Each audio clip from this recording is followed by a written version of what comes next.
Primeira Carta de Pedro, capítulo 1. Eu, Pedro, sou um apóstolo em missão por Jesus, o Messias, escrevendo aos exilados dispersos nas regiões do Ponto, da Galácia, da Capadócia, da província da Ásia e da Bitínia. Não falta ninguém. Ninguém foi esquecido. Deus, o Pai, está de olho em cada um de vocês e decidiu, pela obra do Espírito, mantê-los obedientes por meio do sacrifício de Jesus. Que tudo de bom seja enviado da parte de Deus a vocês. Que Deus nós temos! E como somos felizes em tê-lo, o Pai do nosso Senhor Jesus. Pelo fato de Jesus ter ressuscitado dos mortos, recebemos uma vida nova e temos tudo na vida. Até mesmo um futuro no céu, que começa agora. Deus está atento a nós e ao futuro. O dia em que vocês terão tudo isso, vida restaurada e integral, está chegando. Sei quanto vocês se sentem bem com isso. Ainda que nesse meio tempo tenham de enfrentar todo tipo de provação. O ouro puro passado pelo fogo sai comprovadamente puro. A fé genuína que passa pelo sofrimento sai comprovadamente genuína. Quando Jesus consumar tudo, será a fé que vocês têm, não o ouro, que Deus vai apresentar como prova da vitória dele. Vocês nunca o viram, mesmo assim o amam. Vocês ainda não o veem, mesmo assim confiam nele, rindo e cantando. E continuam crendo. Por isso, vão conseguir o que querem, salvação plena. Os profetas que previram o presente momento fizeram muitas perguntas acerca do dom da vida que Deus estava preparando. O Espírito do Messias já havia revelado antes que o Messias passaria por sofrimento seguido de glória. Eles queriam saber quem e quando.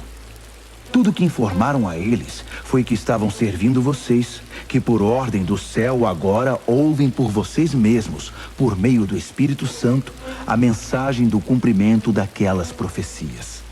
Percebem como são privilegiados? Os anjos dariam qualquer coisa para se envolver nisso. Por isso, arregassem as mangas. Ponham a mente para funcionar e estejam prontos para receber o dom que está para chegar com a vinda de Jesus. Não se acomodem aos velhos caminhos do pecado, quando vocês só faziam o que queriam. Naquele tempo, vocês não conheciam nada, mas agora conhecem. Como filhos obedientes, andem no caminho da vida moldado pela vida de Deus, uma vida ativa e cheia de santidade. Deus disse: eu sou santo, então sejam santos. Vocês pedem ajuda a Deus e Ele atende. É um bom pai. Mas não se esqueçam de que é também um pai responsável e não vai deixar que vocês vivam na lama. A vida de vocês é uma jornada que deve ser empreendida com uma profunda consciência de Deus. Custou muito caro para Deus tirá-los daquela vida sem rumo e vazia em que vocês foram criados. Ele pagou com o sangue sagrado de Cristo. Vocês sabem disso. Ele morreu como um cordeiro sem culpa. E não foi algo impensado.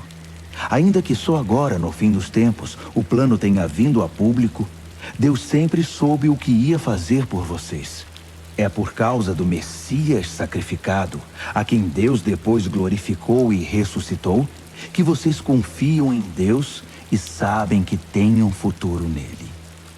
Agora que vocês purificaram a vida por meio da verdade, amem-se uns aos outros, como se a vida de vocês dependesse disso.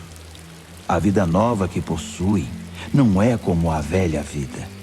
O velho nascimento de vocês veio de semente mortal. O novo nascimento vem da palavra viva de Deus.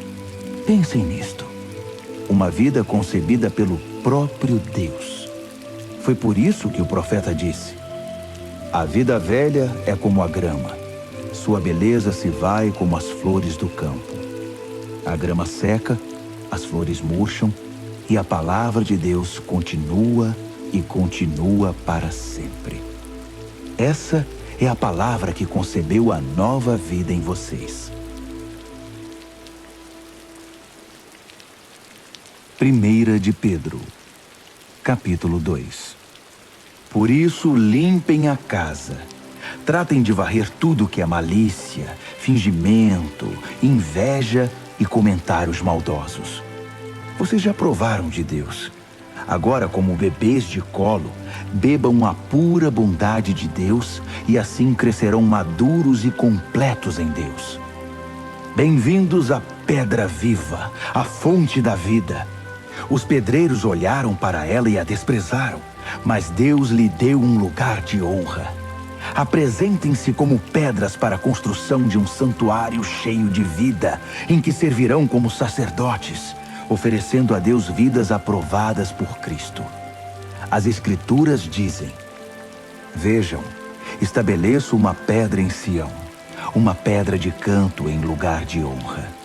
Quem tem essa pedra como base nunca irá se arrepender. Para quem confia nele, ele é a pedra de que podemos nos orgulhar.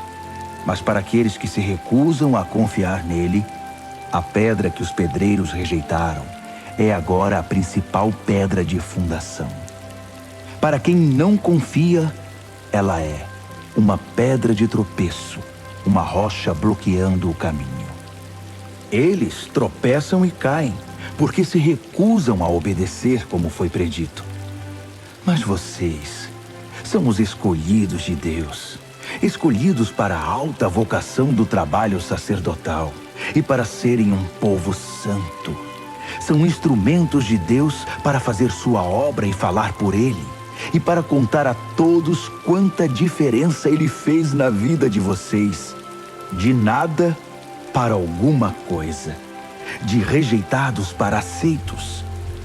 Amigos, este mundo não é a casa de vocês. Por isso não se sintam à vontade nele. Não deem espaço para o ego à custa da sua alma. Vivam uma vida exemplar entre os descrentes, para que o comportamento de vocês refute o preconceito deles. Então, eles serão conquistados para o lado de Deus e estarão lá para participar da festa quando ele vier.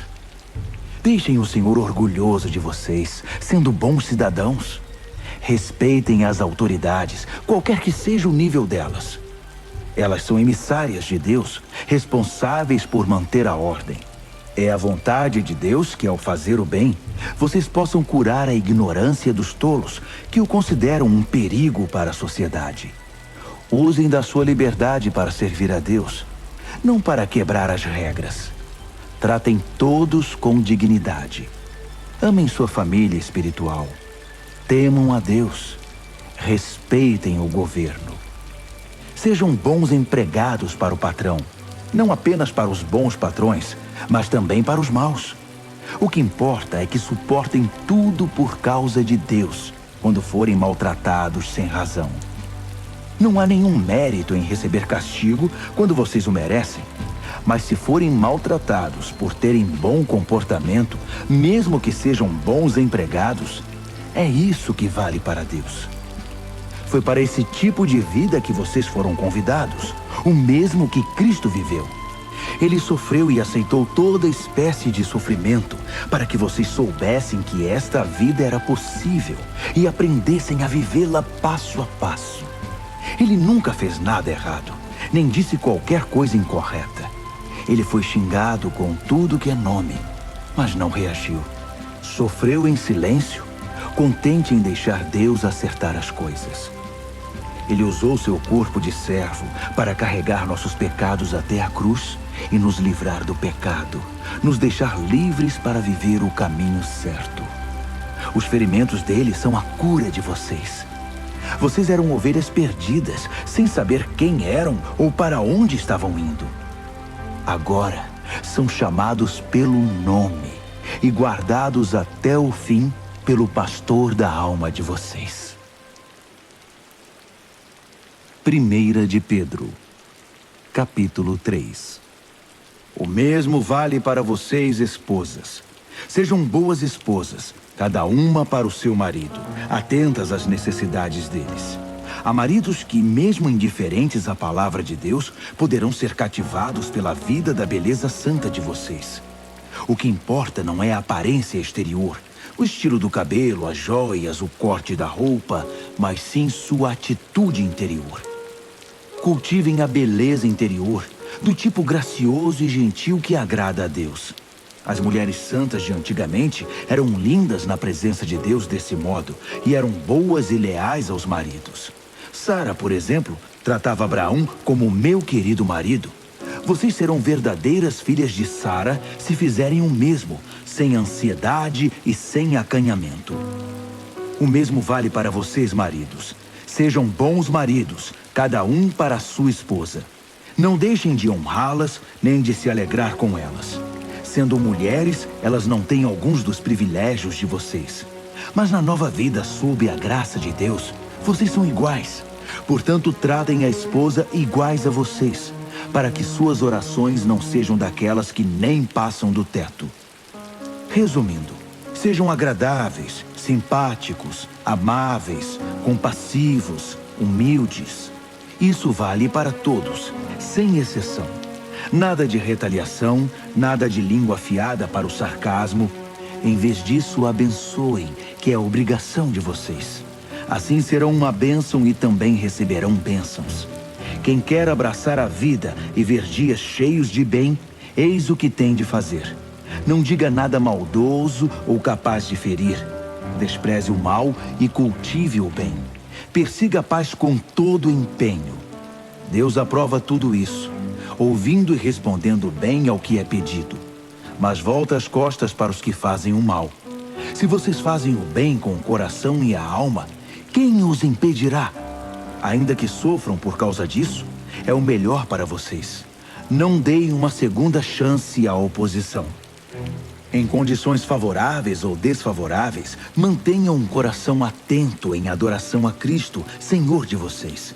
Estejam prontos para falar e explicar a qualquer um que perguntar por que vocês adotaram esse estilo de vida, sempre com a maior gentileza. Tenham uma consciência tranquila na presença de Deus, de modo que quando as pessoas jogarem lama em vocês, não consigam sujá-los. Seus inimigos vão acabar percebendo que eles é que precisam de um banho. É melhor sofrer por fazer o bem, se é isso que Deus quer, que ser punido por fazer o mal. Afinal, o que Cristo definitivamente fez, sofreu por causa dos pecados dos outros, o justo pelos injustos. Ele enfrentou tudo isso, foi morto e ressuscitou para nos conduzir a Deus. Ele proclamou a salvação de Deus às gerações anteriores que estavam na prisão por não terem escutado. Vocês sabem que, embora Deus tenha esperado pacientemente que Noé construísse uma arca, poucos foram salvos.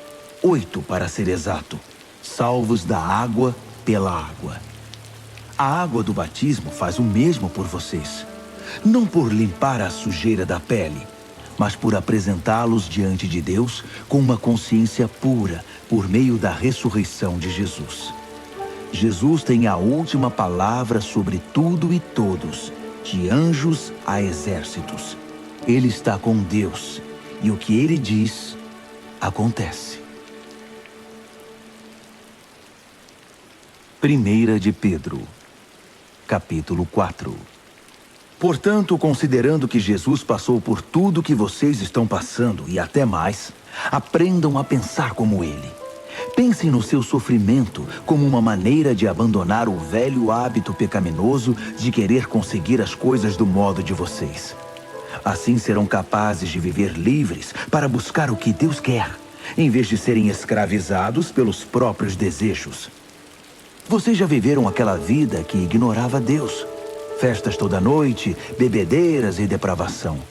Mas chegou a hora de se livrar disso para sempre. Obviamente, os amigos daquela época não entendem por que vocês não os procuram mais. No entanto, vocês não têm a obrigação de prestar contas a eles. Eles serão chamados à responsabilidade na presença do próprio Deus. Ouçam a mensagem. Ela foi pregada aos cristãos que agora estão mortos, mas ainda que estejam mortos, como acontece com todos, eles vão continuar na vida que Deus concedeu a eles em Jesus. Tudo neste mundo está para ser consumado. Portanto, não tomem nada como certo. Mantenham uma vida de oração. Acima de tudo, amem uns aos outros como se a vida de vocês dependesse disso. O amor resolve praticamente qualquer situação. Sejam prestativos em dar uma refeição ao faminto, uma cama ao sem-teto, e façam isso com alegria. Sejam generosos com os dons que Deus concedeu a vocês e permitam que todos participem deles. Se palavras, que sejam palavras de Deus. Se ajuda, que seja uma ajuda sincera da parte de Deus. Assim, a brilhante presença de Deus se tornará evidente em tudo por meio de Jesus.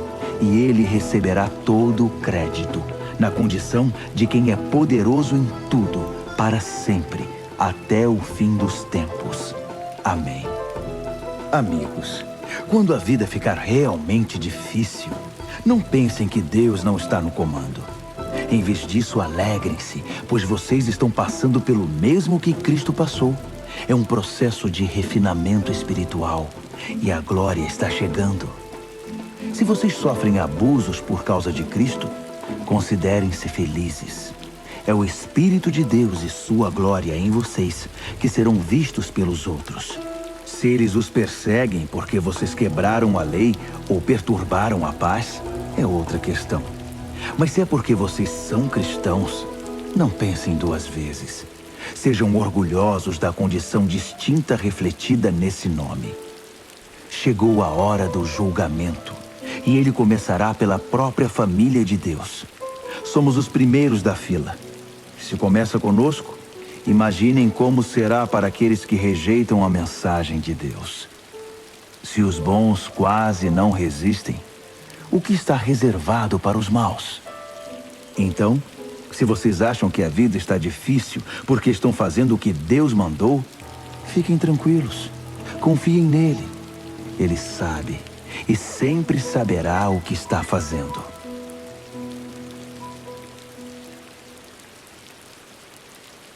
Primeira de Pedro, capítulo 5.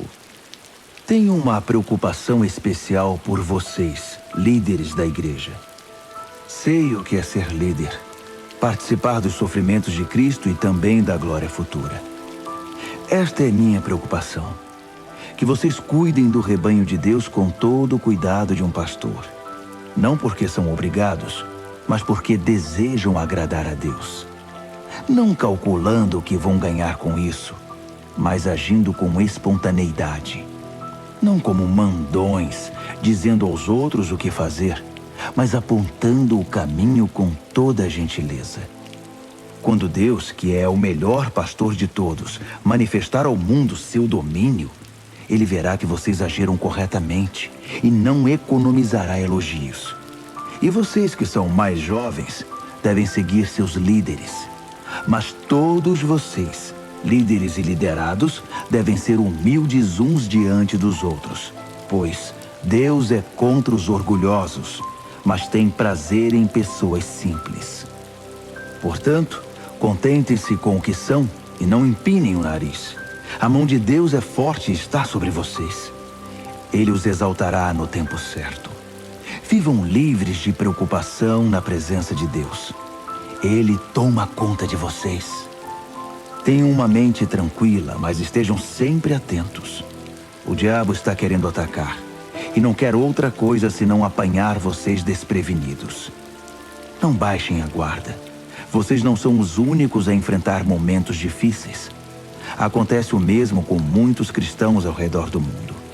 Por isso, fiquem firmes na fé. O sofrimento não vai durar para sempre. Não na presença de um Deus generoso, que tem grandes planos para nós em Cristo, planos eternos e gloriosos. Ele vai conservá-los unidos e firmes para sempre. Deus tem a última palavra. Sim, Ele a tem. Envio esta breve carta a vocês por meio de Silas, um irmão muito confiável. Tenho a maior consideração por ele. Escrevi do modo mais claro e veemente que pude. Essa é a verdade generosa de Deus. Recebam-na de braços abertos. A igreja no exílio aqui comigo, mas nem por um momento esquecida por Deus, quer ser lembrada por vocês. Marcos, que é como um filho para mim, envia saudações. Abracem todos aí. A paz seja com vocês. A todos os que andam nos caminhos de Cristo.